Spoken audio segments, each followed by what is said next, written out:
Um, what do you think about the behavioral economics that if you say something and you keep saying that and people believe in that might make an impact, a negative impact on the economy? So, for example, now we heard that it was a good thing to buy gold and everybody start buying gold, and there will be a price point that it's doesn't make sense anymore to buy gold. And if you look to the economy, and we don't put a solution to this, we say that the best thing to do is to don't do anything. There will be a downturn and people will lose their jobs. This might cause a negative effect that will even worse the economy. And maybe if you say there's another chance, there's another way to do it, people will be more optimistic, and there will be a short end.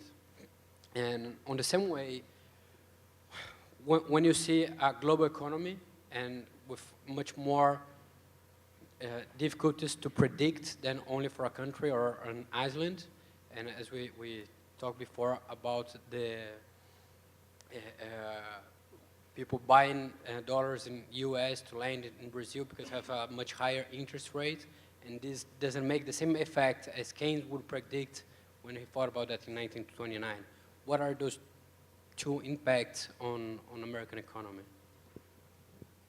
Okay, so I think I understood the first question. So are you saying that perhaps some of the reason for the malaise is like a self-fulfilling prophecy, that we've got Austrians and other critics saying, oh, this is awful, the end is near, go buy gold and guns and, bottled water and Brazilian meat because we're just going to have a collapse? I mean, yeah, that's possible, but I think I'm more of a fundamental type person, that I think the reason the economy is bad is because they had bad policies. I don't think it's just psychology. I mean, that could explain some of it, but no, I think, especially in the longer run, that the economy will improve when they put the right policies in place.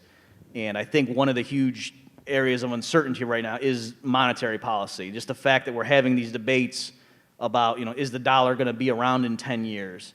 I mean, that if you're a business person in the United States, it's hard for you to plan. Like, should I open a new factory if you're not even sure what the currency is going to be in 10 years? And so I think it's things like that a lot of the Keynesians don't understand.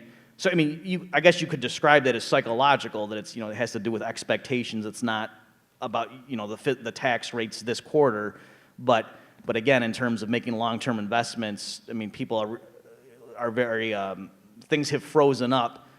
And it's sort of paradoxical that in order to try to get people to invest more, they stimulate more, they inflate more, but then it's that partly what is causing them to be so skittish or to be so reluctant to invest. So did I answer your question? Or at least one of them? Yes. The other one, it's about, the carry trade effects that's going on, or even the capital controls, and the other things like the governments are doing diverse things, and that's not contributing to any policy at all. Yeah, so here, I mean, I like to blame Bernanke for everything. So like if I miss my flight tomorrow, it's going to be Bernanke's fault. But, so I'm a bit, what I don't like, I'm sort of embarrassed when what's happening, and I think, because there's a lot of countries, I think Brazil, they're going to the IMF and saying, can we institute capital controls? Because look at these Americans, they're printing dollars like crazy. That would make our currency appreciate, but that'll hurt our exports, and so can we just offset that? So there's, like China, for example, they pegged their currency to the dollar because in the late 90s, there was the Asian contagion, we call it the United States, I don't know what you call it here, Thailand, and they had currency crises, and so China thought they were being responsible, and they linked their currency to the dollar. And if you look at the exchange rate of the Chinese currency versus the U.S. dollar, it's very flat for several years there. And so there's like they had a dollar standard instead of a gold standard. And then now the U.S. is printing a bunch of money, and so naturally the Chinese currency would tend to appreciate, and they're not letting it. And so the Americans are mad at the Chinese for manipulating their currency. When what we're saying is, hey, we have the God-given right to debase our currency, and you should just accept it. How dare you inflate at the same rate we are? That's not fair. So that seems kind of ridiculous to me. So I don't know if that's answering your question, but I definitely think that a lot of what's happening around the world is that the U.S. is inflating, and then other central banks are just matching it so that their exports don't get hurt, and then that's what happens. All the central banks that are inflating in unison, and that masks partly what's going on because it looks like, oh well, our currencies aren't changing, so what's the big deal? When well, no, we're all inflating, and it could all blow up in our faces. Bom, vai ser servido agora café ali no hall. We're going to serve a coffee break. One last but it will question, be... please. Last question.